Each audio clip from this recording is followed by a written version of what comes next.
चलिए हम स्टार्ट करते हैं पार्ट नंबर 9 जो ट्रांसफ़र प्राइसिंग का नेक्स्ट पार्ट है।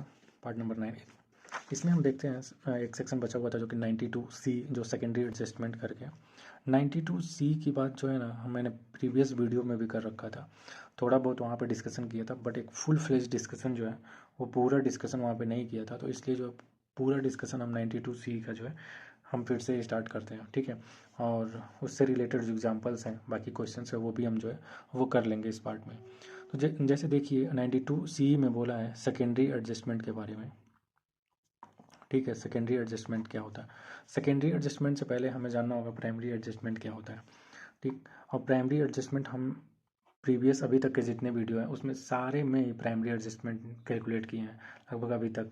प्राइमरी एडजस्टमेंट होता क्या है? कुछ नहीं, जो हमने पहले कर रखा है ना कि जो भी हम जैसे एसोसिएट इंटरप्राइजेस के साथ जो भी ट्रांजेक्शन्स करते थे और आर्म लेंथ प्राइस निकालते थे, उन दोनों का जो भी डिफरेंस आता था उसको हम इनकम मान लेते थे उस कंपनी का। तो वही होता है प्राइमरी एडजस्टमेंट। जैसे एग्जांपल से सोचिए, जैसे मान लीजिए एक ए लिमिटेड है, ठीक है, और एक फॉरेन की है कंपनी बी इनकॉर्पोरेशन मान लीजिए, ठीक है। बी इनकॉर्पोरेशन जो कि एसोसिएट इंटरप्राइजेज है। ए लिमिटेड की एसोसिएट इंटरप्राइजेज है बी इनकॉर्पोरेशन। ए लिमिटेड ने सपोज डैट कुछ भी सेल किया, मान लीजिए ₹5 करोड़ की सेल की, ठीक है। कोई भी एक आइटम जो है उसे सेल किया 5 करोड़ रुपीज़ पे बी इनकॉर्पोरेशन को, एसोसिएट इंटरप्राइजेस को। सेम उसी आइटम को जो है वो आउटसाइडर मान लीजिए सी लिमिटेड कंपनी है, जो सी लिमिटेड और ए लिमिटेड के बीच में कोई रिलेशन नहीं है, तो इसे जो है उसने क्या किया 7 करोड़ रुपीज़ पे सेम आइटम को जो है वो सेल किया। इट मीन्स ये देखें अगर 5 करोड़ रुपीज़ तो ये बायस्ड प्राइस है, और ये 7 करोड़ रुपीज़ जो है वो अनबायस्ड प्राइस है। 7 करोड़ रुपीज़ जो है वो अनबायस्ड प्राइस है, ठीक है। तो अगर हम मान लें कि कोई और फंक्शनल एडजस्टमेंट नहीं है तो इस केस में क्या होगा? हम देखें तो आर्म लेंथ प्राइस अगर ले लेते हैं, आर्म लेंथ प्राइस जो है वो 7 करोड़ रुपीज़ हो जाएगा, बट एक्चुअल प्राइस जो उसने चार्ज किया है वो है 5 करोड़ रुपीज़, मतलब 2 करोड़ रुपीज़ का जो डिफरेंस है, इतने से हम क्या करते थे अभी तक, इतनी 2 करोड़ रुपये से जो है वो इनकम बढ़ा देंगे ए लिमिटेड का, मतलब ए लिमिटेड का जो इनकम इंक्रीज कर देंगे 2 करोड़ रुपीज़ से, ठीक है। ₹2 करोड़ से इनकम इसका बढ़ा देंगे, जिस पे उसका टैक्स बनेगा, वो बात अलग है। अब देखिए इसी एडजस्टमेंट को जब हम 2 करोड़ रुपये से बढ़ाते हैं ना तो इसे बोलते हैं प्राइमरी एडजस्टमेंट, ठीक। इसे ही बोलते हैं प्राइमरी एडजस्टमेंट। अब हमें तो सीखना है सेकेंडरी एडजस्टमेंट, ठीक है। सेकेंडरी एडजस्टमेंट में क्या करते हैं, तो एक बात, सेकेंडरी एडजस्टमेंट में जाने से पहले जब सेकेंडरी एडजस्टमेंट तभी करेंगे ना जब प्राइमरी एडजस्टमेंट जो है वो 1 करोड़ रुपीज़ से ज़्यादा है, वो उसकी वैल्यू, जैसे यहाँ पे 2 करोड़ रुपीज़ है तो ये 1 करोड़ रुपीज़ से ज़्यादा है, 2 करोड़ रुपीज़ है, तो इस केस में जो है प्राइमरी एडजस्टमेंट करेंगे, ठीक, पहली बात। दूसरी बात, अगर ये केस जो है वो असेसमेंट ईयर 16-17 या उससे पहले का 16-17 और अर्लियर का जो है वो केस है, तो उस केस में हम सेकेंडरी एडजस्टमेंट नहीं करेंगे। मतलब दोनों कंडीशन होना चाहिए, एक तो जो है प्राइमरी एडजस्टमेंट की जो है वैल्यू 1 करोड़ रुपये से ज़्यादा हो, और दूसरी बात है जो असेसमेंट ईयर 16-17 या उससे अर्लियर नहीं, 16-17 के बाद का जो है ये केस होना चाहिए। आप बोलेंगे 60-70 का केस है तो अभी तक आर्म लेंथ प्राइस कैसे निकाल रहे हैं? हो सकता है कि केसेस पेंडिंग हो, असेसमेंट अभी हुआ ना हो, तो उस केस में हो सकता है ना कि हम 16-17 या उससे पहले का जो है वो केस अभी असेसमेंट हो रहा हो, तो वो केसेस बन सकते हैं कंडीशंस। तो एक तो 1 करोड़ रुपये से ज़्यादा हो प्राइमरी एडजस्टमेंट, तो ही हम सेकेंडरी एडजस्टमेंट में आएंगे। 16-17 असेसमेंट ईयर के बाद का वो कंडीशंस हो। और तीसरा कंडीशंस क्या है? तीसरा कंडीशन ये है कि अगर प्राइमरी एडजस्टमेंट सिर्फ इन रीजन से हो रखे हैं ना तो ही जो है सेकेंडरी एडजस्टमेंट हम करेंगे। वो प्राइमरी एडजस्टमेंट जो है, जैसे प्राइमरी एडजस्टमेंट होने का जो रीज़न है, प्राइमरी एडजस्टमेंट होने का रीज़न है वो ये रीज़न हो, जैसे 2-3-4 रीज़न दिए हों, जो कि फर्स्ट रीज़न है वो एसएससी ने क्या किया, एसएससी ने जो है ये सू मोटो ही अपना जो है वो इनकम बढ़ा लिया आर्म लेंथ प्राइस कंसीडर करके। जैसे मान लीजिए अगर यहाँ पे एसएससी ने 2 करोड़ रुपये जो है वो खुद ही बढ़ा लिया होता, ठीक है, मतलब सू मोटो बोल लीजिए या आउन मोशन बोल लीजिए, दोनों बात एक ही है, यानी सू मोटो या आउन मोशन, मतलब अपने आप ही एसएससी ने उसे लगा कि हमारा actual arm length price 7 crore है, चलो 2 करोड़ रुपये से हम अपना जो है इनकम बढ़ा लेते हैं, और जब भी रिटर्न ऑफ इनकम हम फाइल करेंगे तो उसमें जो है हम 5 करोड़ ना कंसीडर करके हम 7 करोड़ को कंसीडर करेंगे, ठीक है, जिससे उसका इनकम 2 करोड़ रुपये से वो बढ़ जाएगा, ठीक। या फिर एओ ने, असेसिंग ऑफिसर ने आपकी इनकम जो है बढ़ा दी, आपने तो एक्चुअल प्राइस चार्ज किया था 5 crore rupees, but assessing officer ने असेसमेंट किया और 7 करोड़ रुपये आर्म लेंथ प्राइस एज्यूम किया, और उससे आपका इनकम 2 करोड़ रुपीज़ बढ़ गया। तो दूसरा कंडीशन है, पहला कंडीशन एसएससी ने खुद बढ़ा दिया, दूसरा एओ ने बढ़ा दिया, तीसरा जो है वो एपीए। एपीए आपने ऑलरेडी मैं प्रीवियस वीडियो में ही बताया था एपीए क्या होता है, जिसमें एडवांस प्राइसिंग एग्रीमेंट जिसे बोलते हैं। उस केस में जैसे एपीए में आप इंटर हो रहे हैं, एपीए साइन हो रहा है आपके और डिपार्टमेंट के बीच में, तो उस केस में जो है उस केस में एपीए के हिसाब से अब आर्म लेंथ प्राइस कैलकुलेट करेंगे। अब आर्म लेंथ प्राइस एपीए के हिसाब से कैलकुलेट हो रहा है, तो उस केस में क्या हो रहा है, आपका जो है वो आर्म लेंथ प्राइस ज़्यादा आ रहा है और आपने एक्चुअल प्राइस कम चार्ज कर रखा है, तो उस केस में भी जो है प्राइमरी एडजस्टमेंट बना है अगर जो तो हम कंसीडर करेंगे। अगर इस रीज़न की वजह से प्राइमरी एडजस्टमेंट हुआ है तो भी हम सेकेंडरी एडजस्टमेंट पे जाएंगे। ये 3 केसेस हो गए। एक और केस है, जैसे मान लीजिए एक है MAP, ठीक है, मतलब म्यूचुअल एग्रीमेंट प्रोसीजर। फिर एक है आपका सेफ हार्बर रूल करके, मतलब इन कंडीशंस की वजह से अगर प्राइमरी एडजस्टमेंट होता है ना, प्लस उसमें 1 करोड़ रुपीज़ से अमाउंट ज़्यादा है प्राइमरी एडजस्टमेंट का, प्लस 16-17 के बाद का हो, तो ये तीनों कंडीशन देखने के बाद जो है वो हम सेकेंडरी एडजस्टमेंट पे आएंगे अगर ये फुलफिल होते हैं।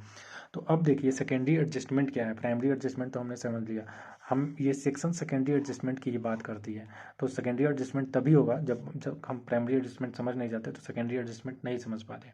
तो सेकेंडरी एडजस्टमेंट में क्या होता है, जैसे मान लीजिए इस एग्जांपल में हमने देखा कि उसको जो है बी इनकॉर्पोरेशन से चार्ज करना चाहिए था, एक्चुअल आर्म लेंथ प्राइस जो थी 7 करोड़ रुपये, बस उसने चार्ज किया बट 5 करोड़ रुपीज़ ओनली, यानी 2 करोड़ रुपये से जो है उसने कम चार्ज किया। तो अब यहाँ पे क्या हुआ, जैसे अरुण अरुण जेटली साहब का जो है यहाँ पे थोड़ा सा उनका दिमाग चला और वो जो है अरुण जेटली साहब बोले कि चलिए ठीक है, हम कुछ देर के लिए कंसीडर कर लेते हैं कि आर्म लेंथ प्राइस 7 करोड़ है और आपका इनकम जो है वो 2 करोड़ रुपीज़ से बढ़ा देते हैं। बट सिर्फ इनकम बढ़ जाने से आपका इनकम बढ़ जाएगा, उस पर टैक्स लग जाएगा, कोई दिक्कत नहीं। लेकिन एक्चुअल में जो है वो इंडिया में ये 2 करोड़ रुपये तो आया ही नहीं। आपने इसे 5 करोड़ रुपये पे एग्रीमेंट करके सेल किया है, तो 5 करोड़ रुपये ही तो बी इनकॉर्पोरेशन ए लिमिटेड को देगा। तो इस तरीके से देखे आपका इनकम तो 2 करोड़ रुपये से मैंने बढ़ा दिया, उसमें कोई दिक्कत नहीं है। लेकिन एक्चुअल में फॉरेन से हमारे पास जो है वो ए लिमिटेड यानी अपने कंट्री में सिर्फ 5 करोड़ रुपये ही आ रहे हैं, मतलब 7 करोड़ रुपीज़ तो आया नहीं। तो यहाँ पे 2 करोड़ रुपये से जो हमारा फॉरेन एक्सचेंज जो है वो कम हो जा रहा है। तो इस केस में अरुण जेटली साहब बोले कि आप जो है वो जो इनकम 2 करोड़ से और आने चाहिए थे, आप उसे जो है वो रीपैट्रिएट करिए, मतलब इंडिया में उस फॉरेन करेंसी को लेके आइए। विद इन 90 डेज लेके आना होता है। कहाँ से लेके आना होता है मैं बताऊँ। अब वही रीपैट्रिएशन को, मतलब रीपैट्रिएट ऑफ इनकम, उसी को जो है हम सेकेंडरी एडजस्टमेंट बोलते हैं। मतलब आप उस इनकम को जो है वो इंडिया में लेके आइए, उस फॉरेन करेंसी को जो है इंडिया में लेके आइए, यही बोलता है सेकेंडरी एडजस्टमेंट। अब वो इनकम जो है कब तक लेके आना होता है, तो विद इन 90 डेज। 90 डेज कहाँ कहाँ से, जैसे केस कोई भी हो सकता है ना, हो सकता है कि एसएससी ने खुद ही जो है वो आउन में मोशन पे जो है वो आर्म लेंथ प्राइस को कंसीडर किया हो और 2 करोड़ रुपीज़ जो है वो सेल्फ बढ़ाया हो, तो आउन मोशन में बढ़ाया हो, या फिर हो सकता है एओ ने बढ़ाया हो। तो देखिए 90 डेज हमें कहाँ से लेने हैं। हम मान लेते हैं कि जैसे यही केसेस हो सकते हैं ना, यही 4-5 केसेस हो सकते हैं। अगर या तो ये केस हो, ये केस हो, ये केस हो, किसी भी केस में हम कहाँ से वो 90 डेज देखेंगे। या देखिए जैसे मान लीजिए अभी तक तो ये समझ गया आप सेकेंडरी एडजस्टमेंट होता क्या। सेकेंडरी एडजस्टमेंट में रीपैट्रिएट करना होता है उस जो आपने कम दिखा रखा है आर्म लेंथ प्राइस से, तो उतनी करेंसी फॉरेन की जो है वो इंडिया में आपको लेके आनी होती है। अगर नहीं लेके आते, सपोज दैट हम अभी आपसे डिस्कस करते हैं कि 90 डेज कहाँ से है, उससे पहले जरा ये देख लीजिए। अगर मान लीजिए नहीं लेके आते हैं तो क्या होगा, उस इनकम को जो 2 करोड़ रुपीज़ है उसको हम मान लेंगे कि ए लिमिटेड ने जो है बी इनकॉर्पोरेशन को लोन के तौर पे दिया है। ठीक है, या तो उस फॉरेन करेंसी को लेके आइए आप इंडिया में, ठीक, नहीं तो हम मान लेंगे कि आपने 2 करोड़ रुपीज़ जो है वो लोन दिया है और उस पर हम इंटरेस्ट चार्ज करेंगे। और उस इंटरेस्ट को जो है जब इंटरेस्ट चार्ज मान लेंगे कि लोन दिया है तो उस पर इंटरेस्ट कैलकुलेट होगा, और जो इंटरेस्ट कैलकुलेट होगा उस इंटरेस्ट को जो है आपका इनकम बना दिया जाएगा और उस इनकम पे जो है वो आप टैक्स भी देंगे। या तो इस इंटरेस्ट से बचने के लिए, ताकि वो इनकम ना बने, या तो उस 90 डेज के अंदर अंदर उस पैसे को लाइए, ठीक है, तो ही आप जो है बच सकते हैं। नहीं तो आप उस पर इंटरेस्ट कैलकुलेट होगा और वो इंटरेस्ट आपके इनकम का पार्ट बनेगा, और जब इनकम इंक्रीज होगा तो टैक्स भी इंक्रीज होगा, तो टैक्स जो है आपको देना पड़ेगा उस इंटरेस्ट वाले इनकम पे। ठीक है, अब देखिए आगे क्या है। 90 डेज़ कहाँ से हमें लाने होते हैं? चलिए ठीक है, रिपैट्रिएट तो करना होगा, बट कहाँ से? जैसे मान लीजिए हम पहला केस लेते हैं, एओ। एओ ने जो है वो ऑर्डर दिया था, एओ ने ऑर्डर दिया था आर्म लेंथ प्राइस कैलकुलेट करने का, ठीक है। और एओ ने जो है वो आर्म लेंथ प्राइस कैलकुलेट किया 7 करोड़ रुपीज़। तो अगर इन केस जैसे इसमें से ही जो है वो कोई केस बनेगा, इसके अलावा कोई केस नहीं बनेगा, क्योंकि इसके अलावा कोई केस रहा तो हम सेकेंडरी एडजस्टमेंट पे तो आएंगे ही नहीं। तो चलिए हम पहले एओ का देखते हैं। एओ ने अगर किया तो क्या है, जैसे एओ का ऑर्डर आया ना, जैसे एओ ने ऑर्डर दिया तो जहाँ से उसने ऑर्डर दिया उस डेट से हम जो है वो 90 डेज़ कंसीडर करेंगे। उस डेट से 90 डेज़ के अंदर अंदर आप लेके आइए। जैसे सपोज 1 अप्रैल को जो है एओ ने ऑर्डर दिया, तो आप जो है वो अप्रैल पूरा, मई, जून, 30 जून तक जो है वो आप उस पैसे को लेके आइए इंडिया में। अगर नहीं लेके आते हैं तो इस पर इंटरेस्ट कैलकुलेट होगा। और साथ साथ मैं बता दूं, जब इंटरेस्ट कैलकुलेट होगा ना, तो इंटरेस्ट यहाँ से नहीं कैलकुलेट होगा। आपको लाना था यहाँ यहाँ तक, मैं आपको मैक्सिमम लाने का समय दिया गया यहाँ तक, बट इंटरेस्ट जब कैलकुलेट होगा ना, तो हम यहाँ से कंसीडर करेंगे पूरा डेट। जब ईयर एंड तक अगर नहीं लाया आपने तो पूरा यहाँ से वो डेज काउंट करेंगे, मतलब यहाँ से इंटरेस्ट लगाना जो है वो स्टार्ट करेंगे आगे, ना कि यहाँ से। ठीक है, यहाँ से हमारा इंटरेस्ट लगना नहीं स्टार्ट होगा, यहाँ से इंटरेस्ट लगना स्टार्ट होगा जब से ऑर्डर आया था। दूसरा केस ले लेते हैं, मान लेते हैं कि आपने सू मोटो किया था या फिर आउन मोशन किया था, एसएससी ने अपने आप किया, मतलब एसएससी खुद ही जो है वो डिक्लेयर कर रहा है आर्म लेंथ प्राइस हमारा ज़्यादा है, हमने एक्चुअल प्राइस कम चार्ज कर रखा है। तो अगर खुद ही बोल रहा है ना, तो जो भी रिटर्न ऑफ इनकम के ड्यू डेट होता है, ठीक है, due date of return of income जो कि 30 नवंबर होते हैं इंटरनेशनल ट्रांजैक्शन के केस में, तो यहाँ से जो है वो 90 डेज़ हम कंसीडर करेंगे। यहाँ से 90 डेज़ के अंदर अंदर आप लेके आइए, ठीक, जो कि 30 नवंबर से 90 डेज़ निकाले तो 28 फरवरी तक जो है आप लेके आइए। अगर नहीं लेके आते हैं तो हम इंटरेस्ट चार्ज करेंगे। और इस केस में इंटरेस्ट कहाँ से लगेगा, यहाँ से इंटरेस्ट नहीं लगेगा। इंटरेस्ट फिर जो है हम due date of return filing, यहाँ से जो है वो इंटरेस्ट कैलकुलेट करना स्टार्ट करेंगे, ठीक है। मान लीजिए अगर ये केस होता, एपीए का केस होता, तो क्या होता? अगर एपीए का केस होता तो एपीए के केस में हम दो चीज़ देखते हैं, ठीक है। देखिए, जैसे क्या होता है, प्रीवियस वीडियो में हमने एपीए का कॉन्सेप्ट बताया था, तो आपको थोड़ा बहुत तो याद ही होगा। देखिए एपीए के केस में क्या होगा, मान लीजिए आप जब भी हमारा एपीए साइन हो रहा है, अगर उस डेट तक जो है 139(1) जो रिटर्न फाइल करने की जो ड्यू डेट है, अगर वो एक्सपायर हो चुकी है, ठीक है, मान लीजिए अगर वो एक्सपायर हो चुकी है ड्यू डेट, तो क्या होगा? और अगर एक्सपायर नहीं हुई तो क्या होगा? ये दो केस बनेंगे। मान लीजिए जब अ, आप एपीए साइन हो रहा है तो उस डेट पे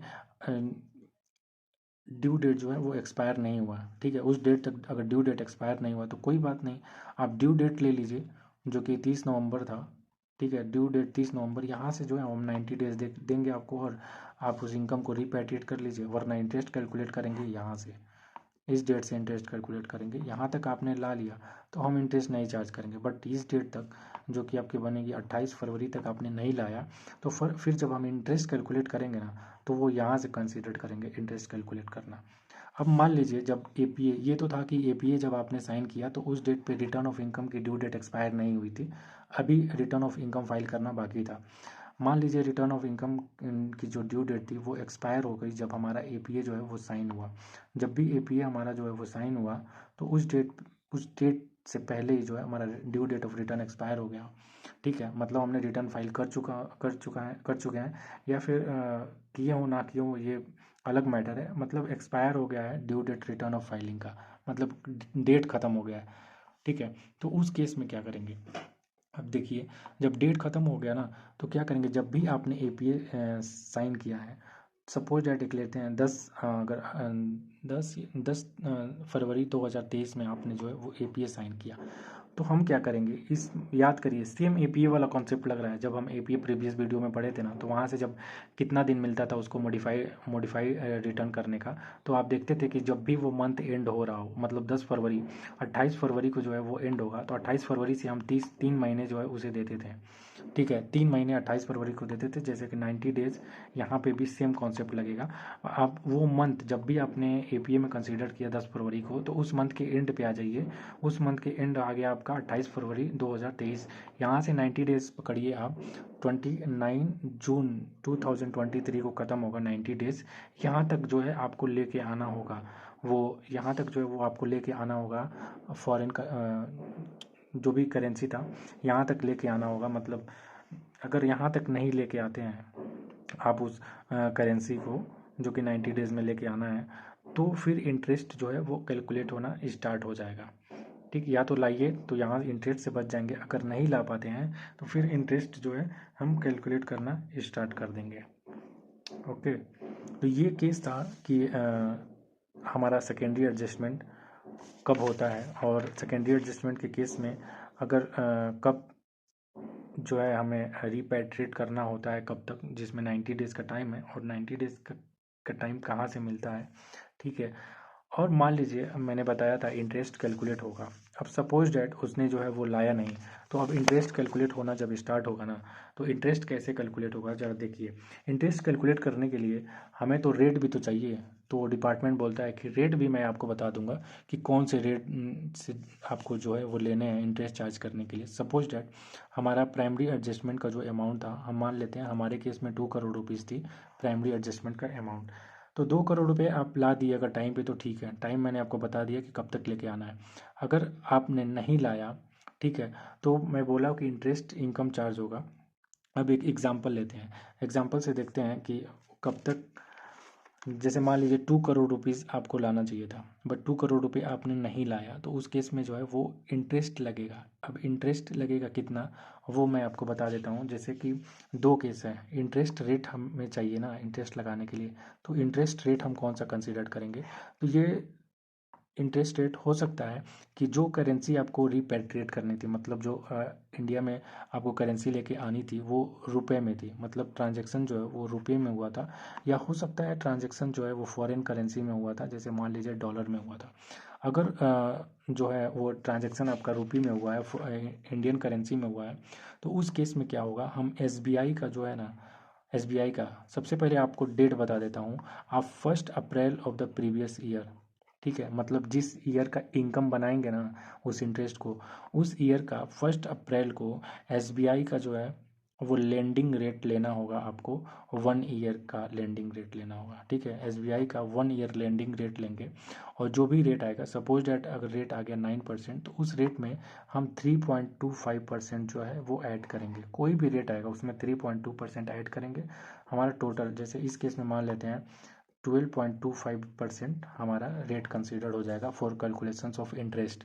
ठीक, अगर मान लीजिए ट्रांजैक्शन फॉरेन करेंसी में होता, अगर ट्रांजैक्शन फॉरेन करेंसी में होता तो हम लाइबोर लेते हैं, मतलब सेम डेट यहाँ पे जो है वो 30 सितंबर का प्रीवियस ईयर के 30 सितंबर के डेट पे जो लाइबोर होता 6 मंथ, लाइबोर 6 मंथ के लिए, वो रेट हम कंसीडर करते हैं। जैसे मान लीजिए प्लस उसमें 3% जो है हम ऐड करते हैं। जैसे मान लीजिए हमारा 30 सितंबर को जो है 30 सितंबर of the previous year LIBOR का रेट था अगर 7%, तो उसमें हम 3% ऐड करेंगे, और 10% हमारा जो है वो इंटरेस्ट रेट कंसिडर करेंगे। ये हो गया हमें रेट कि किस किस केस में जो है वो कितना कितना रेट लेना है। रेट आ जाएगा हमें, हमारे पास अमाउंट है, ठीक है, और हम अमाउंट पे रेट अप्लाई करेंगे, इंटरेस्ट आएगा। कितने डेज़ का इंटरेस्ट लगाएंगे वो मैंने आपको पहले ही बता दिया कि आप जो है वो डेज़ कहाँ से काउंट करेंगे, डे कहाँ से काउंट करेंगे। तो डे जो है वो 90 डेज़ ख़त्म होने के बाद के डेट से नहीं काउंट करने हैं। 90 डेज़ काउंट होना जहाँ से स्टार्ट हुआ था ना, वहीं से हम डेज़ पकड़ेंगे इंटरेस्ट कैलकुलेट करने के लिए, जिसमें हम एक जो है वो आप आगे और भी देखते हैं, एग्जाम्पल भी देख लेंगे इसमें। अब देखिए इसमें एक बात और बोला, अब जैसे आपका जब इंटरेस्ट इनकम बनने लगा ना, तो उस पर आपका टैक्स भी जाने लगा। तो एसएससी जो है यहाँ पे बचने के लिए डिपार्टमेंट के पास गया और बोला कि कोई ऑप्शन है क्या, अदर कोई ऑप्शन है जिससे हमको जो है वो हमारा इंटरेस्ट इनकम ना बने। क्योंकि एसएससी जब फॉरेन करेंसी रिपैट्रिएट करना चाहता था, तो वो रिपैट्रिएट कर सकता। जैसे एक चीज़ और देखिए, जब फॉरेन करेंसी वो रिपैट्रिएट करना है ना उसको 2 करोड़ रुपीज़ नहीं कर पाया, तो उससे लोन मान के इंटरेस्ट चार्ज किया जा रहा है। तो डिपार्टमेंट ने बोला चलो ठीक है, आप बी इनकॉर्पोरेशन से नहीं ला सकते, अपने किसी भी एसोसिएट इंटरप्राइजेस से जो है वो फॉरेन जो भी करेंसी है उसे 2 करोड़ रुपया आप इंडिया में लेके आइए। बी इनकॉर्पोरेशन से लाइए, आप सी इनकॉर्पोरेशन से लाइए, आपके कोई भी एसोसिएट इंटरप्राइजेज है उससे लाइए, हमको इस बात से मतलब नहीं है कि आप किस एसोसिएट से ला रहे हैं। आप जहाँ से भी लाना चाहें लाइए, बट 2 करोड़ रुपये जो है वो लेके आइए। अब ए लिमिटेड गया भागे भागे बी इनकॉर्पोरेशन के पास, सी इनकॉर्पोरेशन के पास, बट वो 2 करोड़ रुपये देने को तैयार नहीं। बोले कि जब ट्रांजैक्शन 5 करोड़ रुपीज़ पे है तो मैं आपको 2 करोड़ रुपये दे क्यों। तो वो 2 करोड़ रुपए जो है वो देने को तैयार नहीं है एसोसिएट इंटरप्राइजेस। तो इस केस में क्या होगा, वो उसकी औकात नहीं है कि वो जो है वो फॉरेन की वो जो है 2 करोड़ रुपए इंडिया में लेके आ पाए। तो अब जब लेके आ नहीं पाएगा तो इंटरेस्ट कैलकुलेट होगा। तो अब एसएससी जो है वहाँ पे रोते रोते डिपार्टमेंट के पास गया और बोला कि हमें कोई और तरीका बताओ, ना तो हम इंडिया में 2 करोड़ रुपए ला पाएंगे और ना हमारी इंटरेस्ट देने की औकात बनती है। तो डिपार्टमेंट ने एक और ऑप्शन दिया, ठीक है, अगर तुम 2 करोड़ रुपए इंडिया में ला नहीं सकते और तुम्हें इंटरेस्ट देने में भी दिक्कत है तो तुम्हें एक और ऑप्शन देते हैं। उस ऑप्शन में क्या है, तुम सीधे सीधे 2 करोड़ रुपए पे क्या करो, वो टैक्स दे दो हमें, टैक्स दे दो 2 करोड़ रुपए पे। तो बोला कि ठीक है टैक्स दे देते हैं। टैक्स की रेट क्या होगी, तो डिपार्टमेंट में बोला 18% पे हम सर चार्ज लगाएंगे 12%, और इस पे जो है वो हेल्थ एजुकेशन सेस के नाम से जो 4% लगते हैं वो भी लगाएंगे। ये हमारा बन जाएगा, कितना बन जाएगा देख लेते हैं, 18 पे 12% आप ऐड करिए प्लस 4% ऐड करिए, ये हमारा बन जाएगा 20.9664%। इतने रेट से जो है तुम टैक्स दे दो 2 करोड़ रुपए पे। अगर हम निकालें तो 2 करोड़ पे जो है वो टैक्स निकाल लेते हैं, 2 करोड़ पे अगर 20.9664% से टैक्स निकालें तो ये आ जाएगा 4193280, ठीक है, यानी 41,93,280 आप जो है वो टैक्स दे दो। और टैक्स दे दो, इसके बाद जो है आपको इंटरेस्ट इनकम हम कंसीडर नहीं करेंगे, मतलब इंटरेस्ट कैलकुलेट नहीं करेंगे, और इंटरेस्ट कैलकुलेट नहीं होगा तो आपके इनकम का पार्ट भी नहीं बनेगा और उस पर आपका टैक्स भी नहीं जाएगा। तो आपके पास दो ऑप्शन है, या तो आप इतना का टैक्स दे दो या फिर उस अमाउंट को जो है वो इंडिया में 2 करोड़ रुपीज़ को लेके आइए, तो आप बच जाएंगे इंटरेस्ट देने से। या फिर जो है आपके 2 करोड़ रुपए पे जो है वो इंटरेस्ट चार्ज होगा और उसको उस इंटरेस्ट को आपके इनकम का पार्ट बना दिया जाएगा, ठीक है। अब एक एग्जांपल लेते हैं इसमें और एग्जांपल से समझते हैं इंटरेस्ट कैलकुलेट करके, ठीक। तो और भी जो है वो क्लैरिटी हो जाएगा। देखिए जैसे कि एग्जांपल लेते हैं, मान लीजिए S S S S S यहाँ पे असेसिंग ऑफिसर ने जो है वो ऑर्डर पास किया, ठीक है। असेसिंग ऑफिसर ने ऑर्डर पास किया, मान लेते हैं 1/5/24 को, ठीक है। 1/5/24 को उसने ऑर्डर पास किया, तो हम 90 डेज़ यहाँ से पकड़ते हैं ना ऑर्डर डेट से, कि 90 डेज़ के अंदर अंदर अगर पैसा ला दिया तो ठीक है। तो 90 डेज़ मान लेते हैं हम, 30 जुलाई 2024 को जो है वो ख़त्म होता है। 90 डेज़ का उसे मिला टाइम, यहाँ तक अगर उसने इनकम जो है वो लेके आया होता तो कोई दिक्कत नहीं होता, ठीक। बट उसने जो है वो इनकम लेके आया नहीं। तो अब क्या होगा, अब वो इनकम जो है पूरे ईयर नहीं लेके आया, हम देखेंगे कि कब तक नहीं लेके आया। तो ये प्रीवियस ईयर ख़त्म होगा 31 मार्च 2025, ठीक है। मतलब 1 मई 24 को तो ऑर्डर आया था कि तुम जो है वो पैसा लेके आओ इंडिया में, अगर नहीं लेके आते हो तो तुम्हें इंटरेस्ट देना होगा। तो उसे 90 डेज़ का टाइम मिला, यहाँ तक तो उसे लेके आना था, ठीक है, यहाँ तक। बट उसने जो है यहाँ तक लेके नहीं आया, यहाँ तक छोड़िए, वो मार्च जब ईयर एंड हुआ, यहाँ पे जो है वो ईयर एंड हो गया।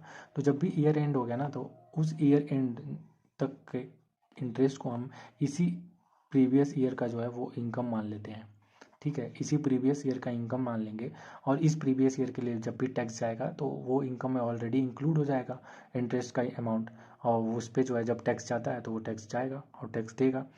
तो मान लीजिए यहाँ पे ईयर एंड हो गया और यहाँ तक जो है उस पैसे को लेके नहीं आया, मतलब इंटरेस्ट चार्ज होगा हमारा। रेट हमें पता ही है, रेट मैं आपको बता देता हूँ। जैसे मान लीजिए 1 अप्रैल को, अब इस प्रीवियस ईयर का जो हम 1 अप्रैल का रेट लेंगे, तो ये प्रीवियस ईयर स्टार्ट कब से हो रहा है, 1 अप्रैल 2024 से स्टार्ट हो रहा है, ठीक।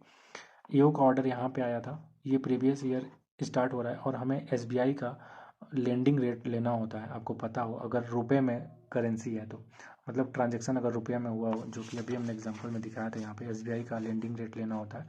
अगर फॉरेन करेंसी में होता तो लाइबोर लेते 6 मंथ 30 सितंबर का। जब मान लेते हैं ये जो है वो इंडियन रुपी में ही ट्रांजेक्शन हुआ था, तो 1 अप्रैल को मान लीजिए एसबीआई का रेट था 7%, ठीक है। अब 7% में याद होगा तो हम 3.25% जो है वो ऐड करते हैं, और लाइबोर लेते हैं तो 3% ऐड करते हैं। तो 7 में 3.25% ऐड करिए, 10.25% जो है वो आपका इंटरेस्ट रेट बनेगा, ठीक। ये हमारा इंटरेस्ट रेट हो गया।